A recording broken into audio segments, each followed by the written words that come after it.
लिए मेरा यही टारगेट हर बार प्रीलिम्स में रहा है कि एटलीस्ट 60 क्वेश्चन के आसपास सही करने हैं। जब साइंस पे चेंज किया तब मेरे 199 थे, इस बार 256 है। Not a good score but decent enough to get me into the list. एक बेस तैयार हो जाता है, आपने 3-4 माले की बिल्डिंग भी खड़ी कर ली होती है एक हद तक, बट वो उस चीज़ का दाम नहीं है। आप कितना अच्छे से पेंट करते हो, कितना अट्रैक्टिव बनाते हो, कितना सेलेबल बनाते हो। रिविजन एक हद तक मॉक्स के थ्रू करता था, प्रीलिम्स के लिए बहुत ज़्यादा काम किया था। एंड मेंस के जो प्रीलिम्स में बुक पढ़ रहे हैं उसको जल्दी जल्दी पढ़ते रहो। कुछ कंपाइलेशंस भी अच्छी मार्केट 8 जनवरी ये 7 जनवरी को मेंस है, तो 3 या 4 जनवरी तक आपका रिविजन अच्छे से हो जाना चाहिए। मेरा ये ज़रूर होता था कि इस महीने में मुझे ये टारगेट कंप्लीट करना है। उस टाइप का मैं मंथली टारगेट लेके चलता था। हेलो एवरीवन, वेलकम टू स्टूडेंटो। सो हमारे साथ हैं शुभम शुक्ला सर, जिनका अभी यूपीएससी में 43 रैंक के साथ सिलेक्शन हुआ है। तो आज हम सर की जर्नी जानते हैं, उनकी स्ट्रेटजी क्या रही, उन्होंने बुक लिस्ट क्या फॉलो करी, जो भी बातें इस वीडियो में डिटेल में कवर करते हैं। तो अभी तक आपने चैनल को सब्सक्राइब नहीं किया तो चैनल को सब्सक्राइब कर लीजिए, इस वीडियो को लाइक करें। आपके जो भी क्वेरीज होते हैं आप हमें इंस्टाग्राम एंड फेसबुक पर मैसेज कर सकते हैं।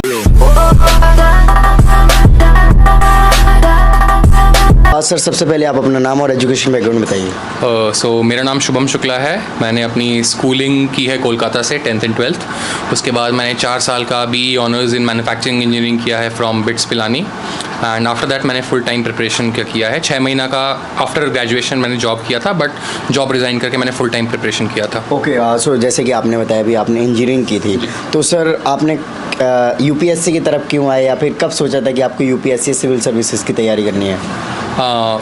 इसका ख्याल सबसे पहले कॉलेज डेज़ में ही आया था, जब मैं NSS बिट्स पिलानी से जुड़ा हुआ था। और मैं कोलकाता से मेट्रोपॉलिटन शहर से आता हूँ, सारी सुविधाओं के साथ लेस है। बट जब हम पिलानी ऐसे जगह जाते हैं और आसपास के गांव में देखते हैं तो एक हमें फ़र्क पता चलता है। और इसी फ़र्क में मुझे रियलाइजेशन दिलाया कि जो मैं देश के लिए कर सकता हूँ एज एन इंजीनियर, उससे बेटर मैं कर सकता हूँ एज एन IAS ऑफिसर या फिर एज ए सिविल सर्वेंट। तो इसलिए मैंने तभी डिसाइड किया था UPSC के लिए तैयारी करने का। Right sir, okay. जैसे कि आप इसके बारे में बताइए सर कि आपका ये कौन सा अटैम्प्ट था, है ना? इसके पहले कोई और एग्ज़ाम दिए होंगे तो उनका रिजल्ट बताइए, फिर प्रीलिम्स मेंस कैसा क्या रहा आपका? UPSC सिविल सर्विसेज में ये मेरा चौथा अटैम्प्ट है। एंड इसके बाद पहले मैंने जो 3 अटैम्प्ट में मेरे प्री क्लियर हुए थे, बट मेंस नहीं क्लियर हो पाया था।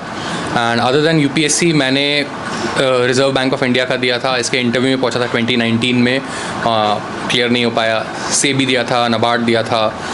एंड अपार्ट फ्रॉम दैट और छोटे मोटे ECGC एक दिया था मैं, और SSC एक बार दिया था, बट देन वो नहीं हुआ था। मतलब this is the first major exam that I have cleared in probably 9 or 10 exams that I have given.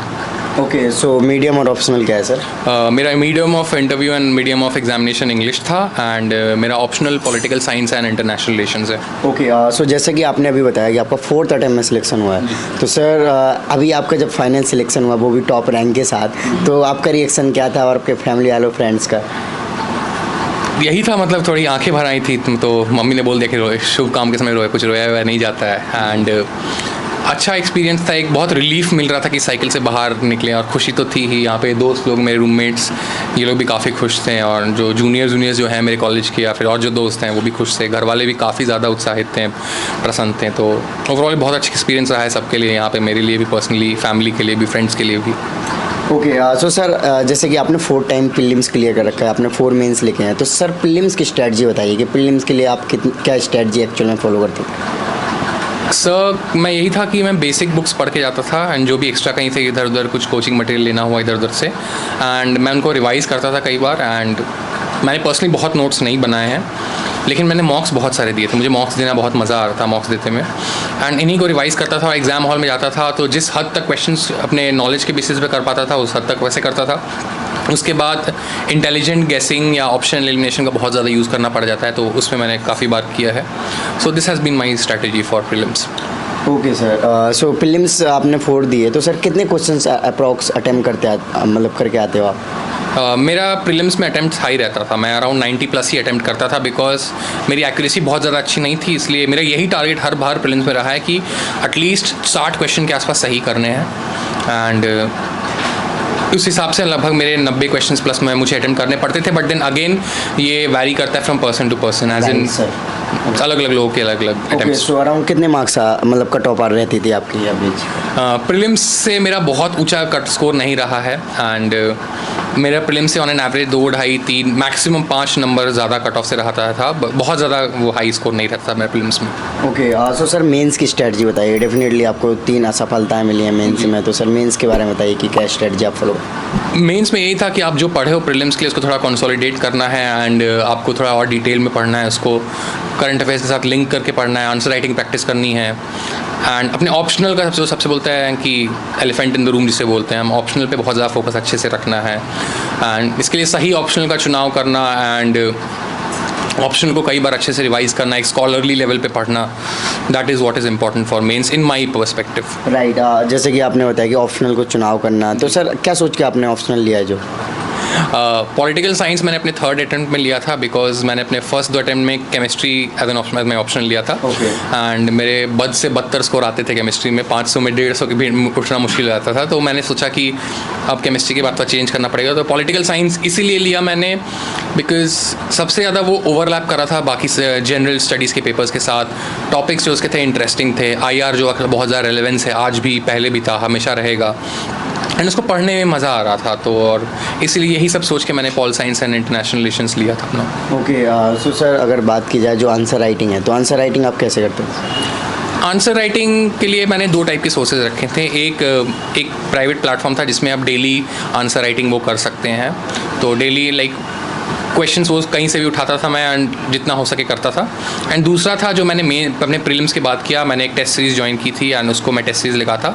Although मैं बहुत सारे टेस्ट सीरीज़ नहीं लिख पाया, बहुत सारे पेपर्स नहीं लिख पाया था, बट लिखते लिखते थोड़ा बहुत डेली आंसर्स लिखते लिखते यही मान लो हर दूसरे दिन 2-3 आंसर्स लिखते ही मतलब एक हाथ सेट हो गया, एक फ्लेयर आ गया था मेरे पास।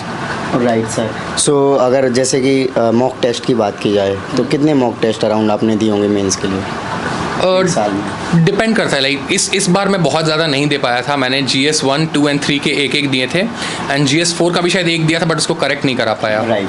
एंड ऑप्शनल के लिए मैं बहुत ज़्यादा नहीं लिख पाया था जितना मुझे याद रहा, हो सकता है I might have written more but I do not remember right now and बहुत ज़्यादा नहीं कर पाया था। बट मैं इंश्योर कर रहा था कि जो मैंने डेली आंसर राइटिंग जो किया था, मतलब एक ही क्वेश्चन डेली, 2 क्वेश्चन डेली, उनसे मैं टच में था मतलब। ओके, सो बात की जाए जैसे कि आपने जो 3 मेंस दी है, 3 बार आपको असफलताएं मिली हैं, तो उनमें कौन सी पोर्शन में आपको कमियां नज़र आई और डेफिनेटली इस बार आपने उनको पॉलिश किया होगा और इस बार डेफिनेटली आपको सक्सेस? 2 मेन एरियाज़ में मुझे पर्सनली लगा कमी थी। पहला तो था ऑप्शनल, बिकॉज ऑप्शनल में मेरे बहुत ख़राब नंबर आ रहे थे। मैंने अपने 3rd अटेम्प्ट में पॉलिटिकल साइंस पे चेंज किया, तब मेरे 199 थे, इस बार 256 है। Not a good score but decent enough to get me into the list and optional पे काम करना पड़ा था। एंड सेकेंड थिंग था कि आंसर राइटिंग को थोड़ा मैंने रिफाइन किया था। पहले कुछ आंसर राइटिंग में बेसिक मिस्टेक्स करता था जिससे मेरे GS में स्कोर उतने नहीं उठ पा रहे थे, एवरेज से कम रह रहे थे। इस बार मैंने उन्हीं पे काम किया एंड रिटर्न में 800 समथिंग आया है मेरा, 810 के थोड़ा कम ही है, तो आई think this actually help me. Okay, और इंटरव्यू में कितना आया सर? इंटरव्यू में मेरा 193 है। 193 one of the best score है वैसे देखा जाए सर। तो सर इंटरव्यू के लिए आपने क्या किया था सर? हाँ सर, आई बिलीव कि मेरा कम्युनिकेशन स्किल ठीक था, मेरा कंसेप्चुअल क्लैरिटी था, तो मुझे इंटरव्यू के लिए बहुत ज़्यादा रगड़ना नहीं पड़ा था। मैं न्यूज़पेपर पढ़ता था, जो इश्यूज़ होते हैं उससे अवगत था, अपने जो डिटेल्ड एप्लीकेशन फॉर्म है उस पर मैंने काम किया हुआ था एंड अदर देन दैट मैं क्या करता था कि मैं डेली सूट पहनता था और चले जाता था किसी ना किसी के यहाँ मॉक देने। तो मैंने बहुत सारे मॉक दिए हैं ऑनलाइन ऑफलाइन मिला के, और मुझे घूम घूम के मॉक देने में मज़ा आता था and this is what I think has help me. Again it differs from person to person, they are some toppers जिन्होंने मॉक दिया भी नहीं है and they have scored even more than me, around 200 के ऊपर भी आए होंगे उनके। तो depends from person to person, ये मेरा पर्सपेक्टिव रहा है। राइट सर, ओके, सो जो एथिक्स और ऐसे है कहीं ना कहीं स्टूडेंट्स इनमें कम मार्क्स स्कोर करते हैं, फिर हार्ड लगता है नॉर्मल स्टूडेंट्स को, तो सर इसके लिए आप स्पेशली क्या करते थे? सर ऐसे के लिए कभी कभी बीच बीच में प्रैक्टिस करना सही है एंड एथिक्स पेपर ऐसा है कि आप वो आपका mental capacity and your morality एक हद तक जज करता है। तो यही है कि गुड लाइन ऑफ थॉट रखना चाहिए, क्लैरिटी ऑफ थॉट इंपॉर्टेंट है। कई बार आप टॉपर्स के आंसर शीट्स को रेफ़र करते हैं, मैंने कुछ टॉपर्स के आंसर शीट्स रेफ़र किए हैं ऐसे एथिक्स में एंड उससे मुझे बहुत हेल्प मिला। One of them is Vikram Grewal sir, उनके ऐसे कॉपीज़ को मैंने बहुत अच्छे से माइक्रो एनालिसिस टाइप का किया था, क्या कर रहे क्या नहीं कर रहे। So I think this has actually helped, although ऐसे में मेरे मार्क्स पिछले साल से कम आए, but this is what has been helping me for some time. Right sir, okay, so sir जैसे कि आपको 4 ईयर करीब आपने UPSC की जर्नी में दिए, तो आप अपने आप को स्टे मोटिवेट आप कैसे रखते थे सर? अगर आप लोग FC बार्सिलोना को फॉलो करते हैं, फुटबॉल फॉलो करते हैं, तो एक नेमार ने एक बार कोट दिया था एक कि even if I have 1% hope I have 99% faith. तो मैं अपने आप को यही बोलता था, there were times when I wanted to quit and but then I kept telling myself कि नहीं यार, थोड़ा सा और धक्का दो, थोड़ा सा और पुश दो। एंड यही चीज़ें थी कि जो मुझे फोकस करने में, या फिर कभी कभी जब लो पीरियड होता था तो मैं लोगों से बात करता था, कुछ दिनों के लिए पढ़ाई बंद करता था, वीडियो गेम्स खेलता था, फुटबॉल देखता था। तो यही सब चीज़ करके मुझे मतलब वापस फोकस मिलता था, स्टैमिना, स्टेबिलिटी मिलती थी करने की। राइट सर, जो करंट अफेयर्स है सर, तो करंट अफेयर्स कितना आप पढ़ते थे? मैं न्यूज़पेपर डायरेक्टली बहुत ज़्यादा नहीं पढ़ता था, कभी कभी पढ़ता था। मोर देन न्यूज़पेपर्स मैं वो जो कंपाइलेशन आते हैं बहुत सारे, उनको ज़्यादा देखता था। Right sir. सो सर, जैसे कि 4 ईयर की जर्नी रही है, तो जो फर्स्ट ईयर में मतलब 1 साल 2 साल में जो तैयारी हो जाती है, ऑलमोस्ट सारा सिलेबस कवर हो ही गया होगा। तो सर क्या अभी जो लास्ट वाला टाइम था उस टाइम पे ठीक है, सिलेबस है, थोड़ा बहुत पढ़ना है, हो जाएगा काम इस तरीके से? नहीं, एग्जैक्टली ऐसा बोलना गलत रहेगा कि हाँ, एक बेस तैयार हो जाता है। आपने 3-4 माले की बिल्डिंग भी खड़ी कर ली होती है एक हद तक, बट वो उस चीज़ का दाम नहीं है। आप कितना अच्छे से पेंट करते हो, कितना अट्रैक्टिव बनाते हो, कितना सेलेबल बनाते हो। तो सेलेबिलिटी इज़ द की। तो वही आंसर्स पे सेलेबिलिटी पे काम करना पड़ता है, एक्स्ट्रा डेटा अपडेट करना पड़ता है। देन हमेशा वर्ल्ड बहुत ज़्यादा फ्लक्स में चेंज कर रहा है, तो इन चीज़ों को भी फैक्टर इन करके आपको आंसर लिखना पड़ेगा। तो बट ये हाँ, ये इससे मैं एकदम एग्री करता हूँ कि जो पहले हम लोगों ने किया था, पहले 1-2-3 अटेम्प्ट में पढ़ा था, वो आपका course part of the thing था, बाकी बस बाद में रिवाइज करना था, तो टाइम कम हो जाता था। ओके, सो अराउंड कितने घंटे आप डेली पढ़ते थे, या फिर क्या टाइम शेड्यूल फॉलो करते थे? मेरा कोई ऐसा फिक्स शेड्यूल फिक्स वो नहीं था। जब मेरा मूड होता था मैं 8-10 घंटे मार देता था दिन के। 10 घंटे के ऊपर मुझे पर्सनली याद नहीं मैंने कभी किया हो। एंड जब मन मूड नहीं करता था, मैं दिन नहीं पढ़ता था। 2 दिन मैं वीडियो गेम खेल रहा हूँ, फुटबॉल देख रहा हूँ, आराम से सोया हूँ, कहीं पार्क के आसपास उसमें घूम रहा हूँ। बट जब पढ़ता था मैं यही टारगेट करता था कि फ़ोन एंड बाकी डिस्ट्रैक्शंस थोड़े दूर रहें एंड ये सब पे ज़्यादा फोकस ना रहे, पूरी पढ़ाई पे ध्यान रहे। Right sir. और जो रिवीजन है सर, रिवीजन कैसे करते हैं? रिवीजन एक हद तक मॉक्स के थ्रू करता था, प्रीलिम्स के लिए बहुत ज़्यादा काम किया था। एंड मेंस के जो प्रीलिम्स में बुक पढ़ रहे हैं उसको जल्दी पढ़ते रहो। कुछ कंपाइलेशंस भी अच्छी मार्केट में है, तो उनको भी देख सकते हैं लोग। एंड ऑप्शनल के लिए मैंने खुद के नोट्स बनाए थे, माइक्रो नोट्स टाइप के, तो उनको मैं किया था। ऑल्दो उनकी हैंडराइटिंग बहुत ख़राब है, बिकॉज लिटरली 5-5, 6-6 पेज को मैं एक आधे पेज में लिखता था, कीवर्ड्स टाइप के। तो इन्हीं का रेफर्स के मैं वो करता था। Right sir. और रिवीजन के लिए क्या करते थे? कुछ लोग वीकली करते हैं, कुछ लोग मंथली, कुछ लोग डेली भी करते हैं।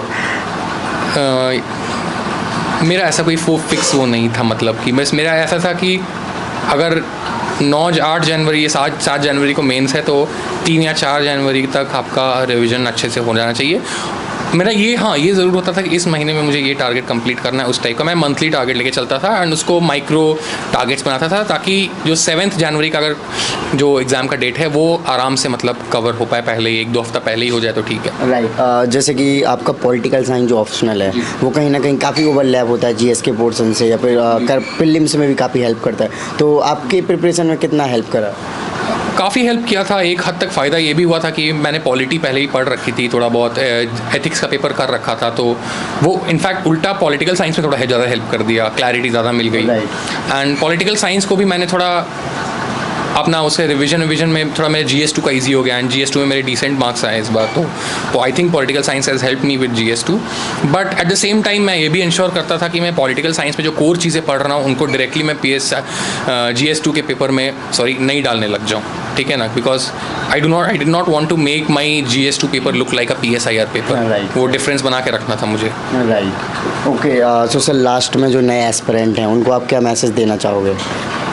यही बोलूँगा आपको कि सभी को कि आप लोग अपने ऊपर भरोसा रखिए। कई बार थिंग्स माइट गेट टफ, तो फिर वही बोलते हैं when the going get tough the tough gets going. So have faith on yourself. अगर कभी लग रहा है लो फील कर रहे हो, दोस्तों से, माँ बाप से, रिश्तेदारों से, इन सब से बात करिए, टीचर से बात करिए। If you think you need any sort of help, do take any sort of help, do not shy away from asking any sort of help लोगों से, एनी टाइप, मतलब एजुकेशनल हो गया, मेंटल हेल्प हो गया, या फिर कुछ टाइप का। तो there will be people all around you helping you.